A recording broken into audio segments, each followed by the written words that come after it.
Mahirap po, mahirap. Mahirap talaga. Mahirap eh.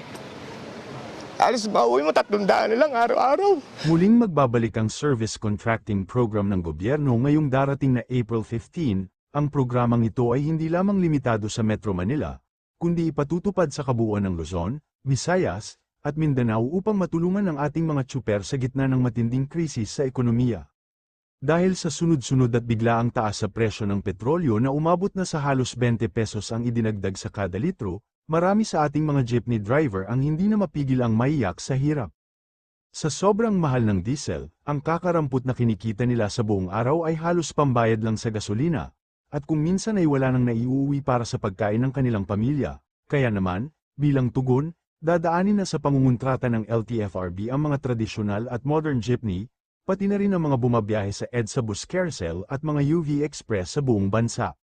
Sa ilalim ng sistemang ito, babayaran ng gobyerno ang mga tsuper at operator base sa bawat kilometrong itatakbo nila sa kalsada. Ngunit narito ang malaking pagbabago at usap-anyusan ngayon.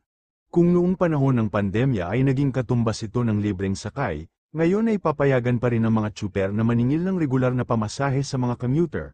Ayon sa LTFRB, ito ay upang masiguro na hindi malulugi ang mga tsuper at magkaroon sila ng sapat na kita on top sa subsidiya na ibibigay ng pamahalaan. Bagamat maniningil pa rin, pinag-aaralan pa rin ng ahensya kung paano makapagbibigay ng diskwento para naman hindi masyadong mabigitan ang bulsa ng mga pasahero.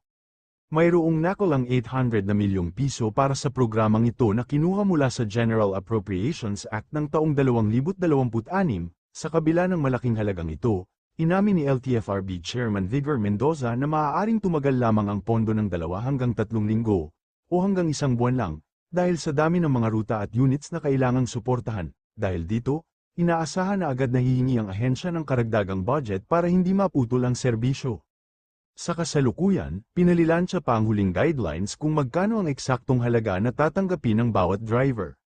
Sinisiguro ng LTFRB na magkakaroon ng adjustment o dagdag sa bayad kada kilometro dahil mas mataas na ang presyo ng gasolina ngayon kumpara noong unang ipinatupad ang programa. Samantala, hati naman ang reaksyon ng publiko, may mga commuter na umaapela na sana ay gawin na lamang muling libre ang sakay lalo na't may pondo naman ng gobyerno, habang ang iba naman ay handang magbayad ng pamasahe bilang pakikisama at pag-unawa sa kalbaryo ng ating mga driver sa kalsada.